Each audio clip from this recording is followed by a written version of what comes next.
नमस्कार साथियों, मेरा नाम है आर.के. सिंह। संस्कृति आईएएस के प्लेसेस इन न्यूज़ प्रोग्राम में आप सभी का स्वागत है।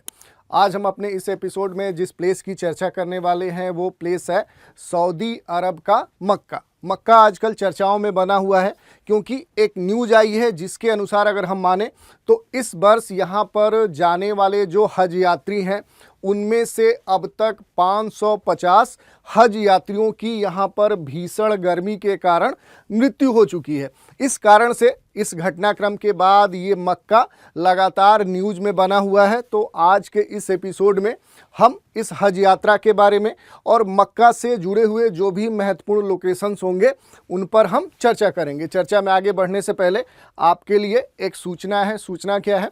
तो संस्कृति आईएएस आप सभी के लिए सामान्य अध्ययन फाउंडेशन कोर्स प्रारंभ कर रहा है। ये कोर्स प्रीलिम्स और मेंस दोनों को ध्यान में रखते हुए संचालित होगा।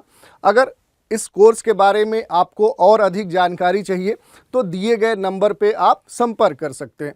चलिए अब आगे बढ़ते हैं, थोड़ा सा न्यूज़ ले लेते हैं कि आखिर मक्का क्यों चर्चा में है। तो न्यूज़ है, hundreds on Hajj pilgrimage die of extreme heat in Mecca. ये एक रिपोर्ट आई है और इस रिपोर्ट के अनुसार अगर हम बात करें तो मक्का में जाने वाले हज यात्रियों में से सैकड़ों लोगों की मृत्यु हो चुकी है। और अभी तक जो आंकड़ा आया है उसके अनुसार अगर हम देखें तो यहाँ पर अभी तक लगभग 550 हज यात्रियों की मृत्यु हो चुकी है। तो ये एक बड़ा आंकड़ा है और बड़ा ही कह सकते हैं कि अलग अलग जो सरकारें हैं, मूल रूप से यहाँ पर जो सऊदी अरब है जो कि यहाँ पर बड़े स्तर पे कह सकते हैं कि यहाँ पर व्यवस्था करने के लिए जानी जाती है, लेकिन इस बार ये फेल्योर है क्योंकि बड़े स्तर पे वो फेल हो चुकी है, जिसके कारण से यहाँ पर लोगों को कह सकते हैं कि इस प्रकार के विषम परिस्थिति का सामना करना पड़ा और इस कारण से उनको अपने जान से भी हाथ धोना पड़ा। इसमें कह सकते हैं कि एक रिसर्च भी आया है। रिसर्च क्या है? तो वो रिसर्च है जियोलॉजिकल रिसर्च लेटर्स का। इसने एक अध्ययन दिया है और ये वर्ष 2019 के स्टडी पर बेस्ड है। इसके अनुसार अगर हम बात करें तो जलवायु परिवर्तन के कारण सऊदी अरब का जो पूरा इन्वायरमेंट है यहाँ पर, उसका ये कहना है कि यहाँ पर जो तापमान है वो लगातार बढ़ते रहेगा। और ये स्टडी पहले ही आया था कि इस दौरान अगर हज यात्री यहाँ पर आते हैं तो यहाँ पर क्लाइमेट चेंज के कारण यहाँ तापमान बहुत अधिक होगा और अगर व्यवस्थाएं पर्याप्त नहीं होंगी तो इस प्रकार के घटना घटित होने की संभावना, ये जो स्टडी है, ये जो लेख आया था, ये पहले ही सूचित कर चुका था। लेकिन तब भी क्या है कि जो सऊदी अरब सरकार है उसने पर्याप्त व्यवस्थाएं यहाँ पर उपलब्ध नहीं कराई और इस कारण से क्या है कि इसकी कह सकते हैं कि इस स्तर पे चर्चा हो रही है कि सऊदी अरब चूँकि क्या है कि हज यात्रियों से अरबों डॉलर क्या करता है, प्राप्त करता है। तो इस कारण से अब सऊदी अरब के ऊपर कह सकते हैं कि आक्षेप लगाए जा रहे हैं और इस कारण से ये पूरा क्षेत्र आजकल चर्चा में बना हुआ है। अब थोड़ा सा आगे बढ़ते हैं, देख लेते हैं कि जो ये पूरा हज यात्रा जो होती है इससे जुड़ी हुई कुछ खास बातों की चर्चा कर लेते हैं। तो जो हज है ये क्या है कि प्रत्येक वर्ष ये संचालित होता है और ये एक धार्मिक क्या है, आयोजन है, एक आध्यात्मिक यात्रा है। इसके अलावा अगर बात करें तो इस वर्ष जो हज है और इसमें क्या है कि जो इस्लामिक कैलेंडर है, जो कि चंद्रमा की गति, उसकी अवस्थिति के आधार पर ये कैलेंडर निर्मित होता है और इसका सबसे अंतिम 12वां महीना है जिसको जुल्हिज्जा के नाम से भी जाना जाता है।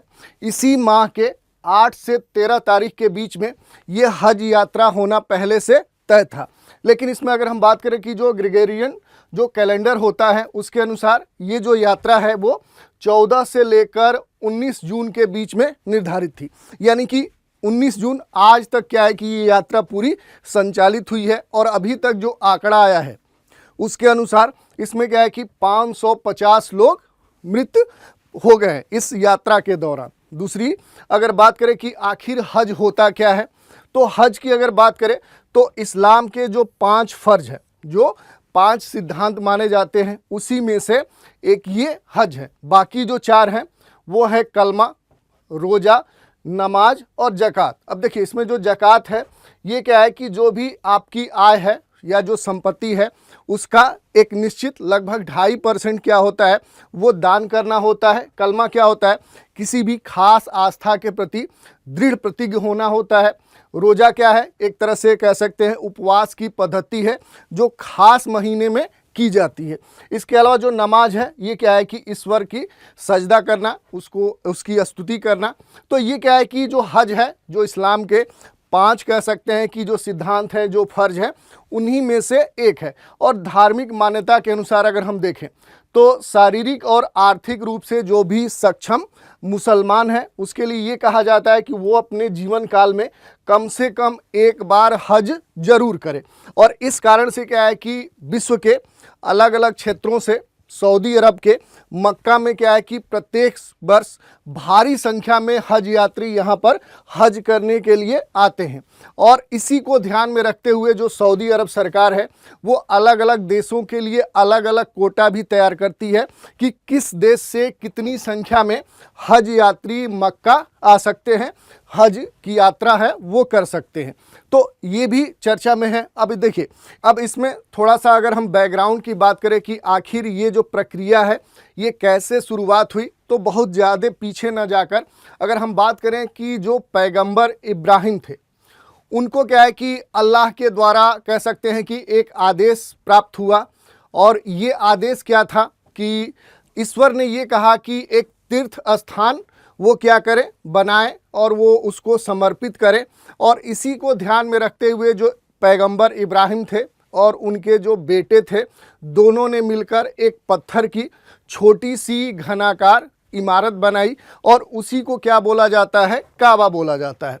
बाद में क्या है कि वहाँ पर आने वाले जो लोग थे वो अलग अलग ईश्वर की सजदा करने लगे। फिर बाद में एक मान्यता है और इस मान्यता के अनुसार क्या है कि जो आखिरी पैगंबर हजरत मोहम्मद थे उनको क्या है कि अल्लाह के तरफ से ये आदेश आया कि वो क्या करे कि पहले की जो स्थिति है उसको स्थापित करे, यानी केवल अल्लाह की ही इबादत की जाए। और इसी को ध्यान में रखते हुए जो हजरत मोहम्मद हैं उन्होंने 628 ईस्वी में अपने लगभग 1400 अनुयायियों के साथ क्या है कि एक यात्रा की। और यही यात्रा क्या है कि हज यात्रा के नाम से प्रचलित हुआ। और तब से क्या है कि ये जो यात्रा है वो लगातार संचालित होती रही है। और इसमें भी अगर हम बात करें कि ये जो पूरी यात्रा होती है वो कहाँ से कहाँ तक होती है, तो देखिए इसमें जो सबसे महत्वपूर्ण है वो है कि जब आप सऊदी अरब में जाएं तो सऊदी अरब का जो जेद्दा शहर है वहाँ आपको जाना होगा। और फिर क्या है कि जब आप जेद्दा शहर पहुँचते हैं, थोड़ा सा मैप पे अगर हम देखने का प्रयास करें तो देखिए ये क्या है कि ये आपका अगर इधर आएंगे तो जो रेड सी है इसी के तटीय बंदरगाह जेद्दा है। यहाँ पर सऊदी अरब में पहुँचने के बाद क्या होता है कि जो तीर्थ यात्री होते हैं फिर यहाँ से क्या है कि वो मक्का के लिए प्रस्थान करते हैं। लेकिन मक्का पहुँचने से पहले आप देखिए, मक्का पहुँचने से पहले क्या है कि 8 किलोमीटर पहले ही क्या है कि एक स्थान माना जाता है जिसको मेकात बोला जाता है। यहाँ पर लोग क्या करते हैं कि वो अहराम करते हैं, यानी मूल रूप से एक सफ़ेद कपड़ा पहनते हैं जो कि सिला हुआ नहीं होता है। और यहाँ पर ये भी है कि महिलाओं के लिए जो अहराम है वो अनिवार्य नहीं है, बच्चों के लिए वो अनिवार्य नहीं है, वो सामान्य कह सकते हैं कि सफ़ेद कपड़ा पहन सकते हैं। और फिर क्या है कि जब ये हज यात्री मक्का पहुँचते हैं और फिर मक्का में ये उम्रा करते हैं, क्या करते हैं तो ये उम्रा करते हैं। उम्रा क्या होता है तो कह सकते हैं कि एक धार्मिक प्रक्रिया है और ये इस हज यात्रा में अनिवार्य प्रक्रिया नहीं है। जो उम्रा है ये वर्ष में कभी भी की जा सकती है, लेकिन जो हज है वो एक खास कह सकते हैं कि तिथि पर ही की जा सकती है। जो सामान्य तौर पे ये वाला जो महीना होता है इसके 5 दिन की जो ये समय सीमा है उसी के बीच में हज की जा सकती है। लेकिन उम्रा क्या है कि वर्ष में कभी भी किया जा सकता है। फिर क्या है कि मक्का से लगभग क्या है कि 12 किलोमीटर और आगे बढ़ने पर ये लोग कहाँ पहुँचते हैं तो ये फिर मीना शहर पहुँचते हैं। मीना शहर ये आने के बाद यहाँ पर रुकते हैं और यहाँ से फिर क्या है कि ये आगे बढ़ते हैं और प्लेन ऑफ अराफात, जो यहाँ पर अराफात का मैदान है, वहाँ पर ये पहुँचते हैं। यहाँ आने के बाद जो भी हज यात्री होते हैं वो अल्लाह को याद करते हैं, अपने गुनाहों की माफ़ी मांगते हैं। और इसके बाद क्या है कि ये जो हज यात्री हैं फिर आगे बढ़ते हैं तो जो मुजद्दलिफा है यहाँ पर पहुँचते हैं, यहाँ पर फिर ये ठहरते हैं और यहाँ के बाद फिर ये क्या है कि मीना शहर पहुँचते हैं। और यहाँ पर जब ये पहुँचते हैं तो यहीं पर सांकेतिक तौर पे जो शैतान है उसको पत्थर मारते हैं। यहाँ पर एक पिलर है, एक दीवार है, उसी पर ये जो हज यात्री होते हैं वो पत्थर फेंकते हैं। इसके बाद क्या है कि फिर ये लोग कुर्बानी देते हैं और कुर्बानी देने के बाद ये क्या करते हैं कि अपना सर मुड़वाते हैं। महिलाएं सामान्य तौर पे अपने बाल को अर्पित करती हैं, यानी कुछ बाल कटवाती हैं और उसके बाद फिर क्या है कि ये मक्का पहुंचते हैं और मक्का में जो मस्जिद है जिसको हम कह सकते हैं कि काबा है उसकी ये परिक्रमा करते हैं। और ये मूल रूप से क्या है कि ये जो परिक्रमा की जाती है वो वामावर्त या कह सकते हैं कि एंटी क्लॉक की जाती है। और ये जो पूरा यात्रा है ये बकरीद को समाप्त होती है। फिर ये मीना पहुंचते हैं और फिर ये क्या है कि समान तौर पे जो हज की यात्रा है वो समाप्त हो जाती है। तो यही क्या है कि पूरा हज यात्रा है। इसके अलावा अगर हम बात करें कि हमारे लिए क्या महत्वपूर्ण है तो यहाँ पर जो 2-3 सिटी की चर्चा हो रही है। सामान्य तौर पे जो मक्का है ये आपके लिए सबसे अधिक महत्वपूर्ण है। अगर हम मक्का की बात करें तो ये मूल रूप से सऊदी अरब का जो हिजाज क्षेत्र है उसी क्षेत्र में ये अवस्थित है और ये राजधानी भी है और एक पवित्र स्थल भी है। ये लाल सागर के पास है। आप देख सकते हैं कि ये वाला पूरा जो एरिया है वो रेड सी है और यहीं पर इसके पूरब में आएंगे तो ये क्या है कि मक्का शहर आपको देखने को मिलेगा। ये पूरा पहाड़ी क्षेत्र है, वहीं पर ये अवस्थित है और ये जिद्दा से लगभग क्या है कि 43.5 मील दूरी पर अवस्थित है। ये पूरा सकरी क्षेत्र है और समुद्र तल से अगर इसके ऊंचाई की बात करें तो ये लगभग 908 फीट है। और अगर यहाँ पर एक और इन्फॉर्मेशन है कि इस्लाम के जो संस्थापक मोहम्मद थे उनका जन्म कहाँ पर हुआ था तो वही यहीं पर मक्का में इनका जन्म हुआ था। इसके अलावा यहाँ पर जो दूसरा शहर है वो भी महत्वपूर्ण है, वो है मदीना। तो क्या है कि मक्का में अगर आएंगे तो यहीं से अगर थोड़ा सा और हम दूरी पर आए तो यहाँ मदीना देखने को मिलेगा। ये भी क्या है कि सऊदी अरब का एक महत्वपूर्ण शहर है। ये क्या है तो अल जो मदीना क्षेत्र है उसकी ये राजधानी है और इसको सामान्य तौर पे चमकदार सिटी के नाम से भी जाना जाता है क्योंकि यहाँ बहुत सारी मस्जिदें हैं जो अपने कह सकते हैं कि चमक के कारण प्रसिद्ध है, यानी उनकी ख्याति बड़े स्तर पे है।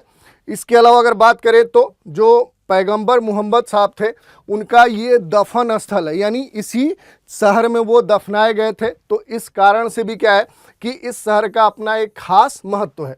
और इस्लाम धर्म के अनुसार जो मदीना शहर है ये मक्का के बाद दूसरा सबसे बड़ा पवित्र स्थल है। तो इस दृष्टिकोण से भी ये महत्वपूर्ण है क्योंकि यहाँ पर जो आखिरी पैगंबर थे उनको दफनाया गया था।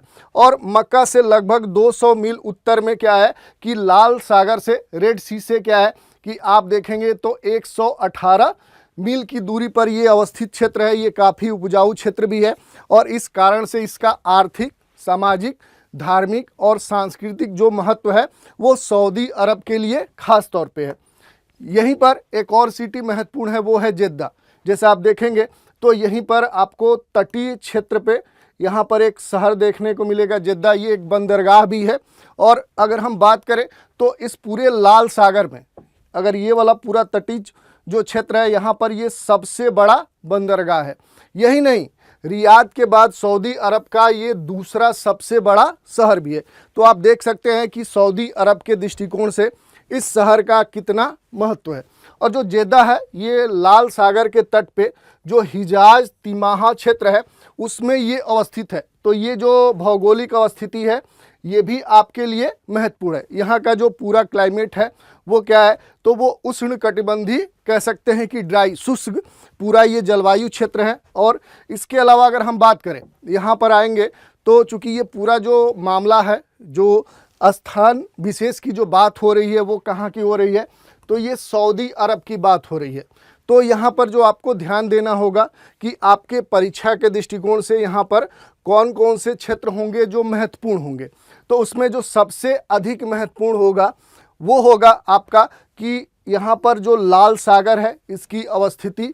इसके अलावा यहाँ पर आएंगे तो जो पर्शियन गल्फ़ है, गल्फ़ ऑफ जो ओमान है, इनकी अवस्थिति। इसके साथ कौन से देश हैं जिनकी सीमाएं सऊदी अरब से लगती हैं, तो ये भी आपके लिए महत्वपूर्ण है। तो देखिए, अगर दक्षिण में आएंगे तो यहाँ पर आपको यमन देखने को मिलेगा, और यहीं पर अगर इसके पूरब में आएंगे तो आपको ओमान देखने को मिलेगा, और इसके उत्तर में या कहें तो उत्तर पूरब में आएंगे तो यहाँ पर यूएई देखने को मिलेगा, यानी यूनाइटेड अरब जो अमीरात है ये आपको देखने को मिलेगा। और उत्तर में आएंगे तो यहाँ पर क्या है कि जो इराक है उसकी सीमा भी सऊदी अरब से लगती है, और यहीं पर क्या है कि एक और आपको देश देखने को मिलेगा, जॉर्डन। तो ये कुछ प्रमुख देश हैं जिनकी सीमाएं सऊदी अरब से लगती हैं। अब थोड़ा सा इसका फिजिकल मैप देख लेते हैं और उसमें कौन से महत्वपूर्ण तथ्य हैं जो आपको जानने चाहिए। तो देखिए, यहाँ पर 2-3 प्रमुख मरुस्थल है। जैसे पहला आप देखेंगे तो इसके उत्तरी क्षेत्र में आपको देखने को मिलेगा अल नाफूद डेजर्ट, इसकी अवस्थिति आपके लिए महत्वपूर्ण है। दूसरा क्या है कि इसके दक्षिणी भाग में आप आएंगे तो रब अल खाली एक रेतीला मरुस्थल है, और अगर बात करें तो ये विश्व का सबसे बड़ा रेतीला मरुस्थल है, जो कि क्या है कि सऊदी अरब के दक्षिणी भाग में ये अवस्थित है। और इसका जो मध्य वाला क्षेत्र है ये कह सकते हैं ये पठारी क्षेत्र है, और ये जो पश्चिमी पूरा क्षेत्र है ये क्या है, तो ये पूरा तटीय मैदान है। और इसके बाद अगर इसके पूरब में आएंगे तो ये पूरा पर्वतीय क्षेत्र आपको देखने को मिलेगा, और इस पर्वतीय क्षेत्र में अगर आएंगे तो यहाँ पर जो माउंट स्वादा है ये क्या है कि यहाँ का सबसे ऊंचा स्थल है, और यहीं पर आपको ये माउंट स्वाद जो पीक है जिसकी ऊंचाई 3133 मीटर है वो आपको देखने को मिलेगी। यहीं पर एक और आपको पीक देखने को मिलेगी, माउंट रदवा, ये भी क्या है कि इस पर्वतीय क्षेत्र की हाईएस्ट पीक है। इसके अलावा आएंगे तो आपको पूर्व में भी कुछ तटीय मैदान आपको देखने को मिलेंगे। इसके अलावा अगर हम बात करें तो इस क्षेत्र में आएंगे तो आपको क्या है कि पठारी क्षेत्र के अगर पूरब में आएंगे तो ये वाला जी पूरा क्षेत्र है, ये भी क्या है कि ये भी एक तरह से रेगिस्तानी क्षेत्र है। तो ये क्या है कि यहाँ के कुछ महत्वपूर्ण भौगोलिक कह सकते हैं अवस्थितियाँ थी जो आपके लिए सबसे अधिक महत्वपूर्ण है। तो ये हमने बात कर लिया। अब देखिए, इसमें 1-2 चीज़ें और हैं। जैसे अगर हम बात करें तो जो हज यात्रा होती है वो क्या है कि उसके लिए सऊदी अरब क्या है कि अलग अलग देशों के लिए एक कोटा निर्धारित करता है, और उसमें अगर हम बात करें कि वो जो कोटा है उसमें जो 5 बड़े देश हैं जहां पर जिनको सबसे अधिक हज यात्री भेजे जाने की अनुमति सऊदी अरब देता है, तो उसमें जो पहला देश है वो इंडोनेशिया है, उसके बाद पाकिस्तान है, फिर भारत है, फिर बांग्लादेश है, और फिर नाइजीरिया है। यही नहीं, अगर हम बात करें तो भारत में भी हज से संबंधित कह सकते हैं कि सब्सिडी को लेकर अक्सर विवाद देखने को मिलता है, और इसी के संदर्भ में अगर हम बात करें तो एक ऐप भी अक्सर चर्चाओं में रहता है जो आपके लिए पूछा जा सकता है। ऐप का नाम क्या है? सुविधा। ऐप का नाम है सुविधा। ये क्या है कि हज यात्रियों के लिए भारत सरकार के द्वारा निर्मित किया गया एक ऐप है। इसके द्वारा क्या किया जाता है कि हज यात्री जो होते हैं उनको जो विभिन्न सुविधाएं हैं वो प्रदान की जाती हैं। जैसे कि अगर कोई भी हज यात्री मिस होता है, अपने रूट से क्या है कि भटक जाता है, तो वो अपनी सूचना इस ऐप में दिए गए नंबर पे अपना लोकेशन भेज देता है, जिससे क्या होता है कि इससे संबंधित जो भी अधिकारी होते हैं वो क्या करते हैं कि उस व्यक्ति को पिक कर लेते हैं। तो ऐसे बहुत सारी सुविधाएं हैं जो इस ऐप पर उपलब्ध हैं। तो ये कुछ तथ्य थे जो कि हज यात्रा और इससे जुड़े हुए जो महत्वपूर्ण लोकेशंस थे उनके बारे में हमने चर्चा की। अब इसी पर एक प्रश्न की भी चर्चा कर लेते हैं। प्रश्न क्या है? तो सऊदी अरब के निम्नलिखित शहरों का उत्तर से दक्षिण अवस्थिति का सही क्रम क्या होगा? पहला है मक्का, फिर मदीना, फिर जेद्दा। दूसरा विकल्प है मक्का, फिर जेद्दा, फिर मदीना। और तीसरा विकल्प है ये क्या है?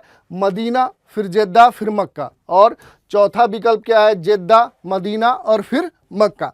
तो इस तरह से हमने आज बात कर ली कि जो अभी हज यात्रा आज तक चली है उसमें क्या है कि बड़ी संख्या में लोगों के हताहत होने की सूचना है, और इससे जुड़े हुए जो भी महत्वपूर्ण लोकेशंस थे उन पर भी हमने बात कर ली। तो आज के इस एपिसोड में इतना ही।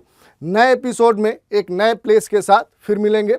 तो आज आप हमारे साथ बने रहें, इसके लिए धन्यवाद।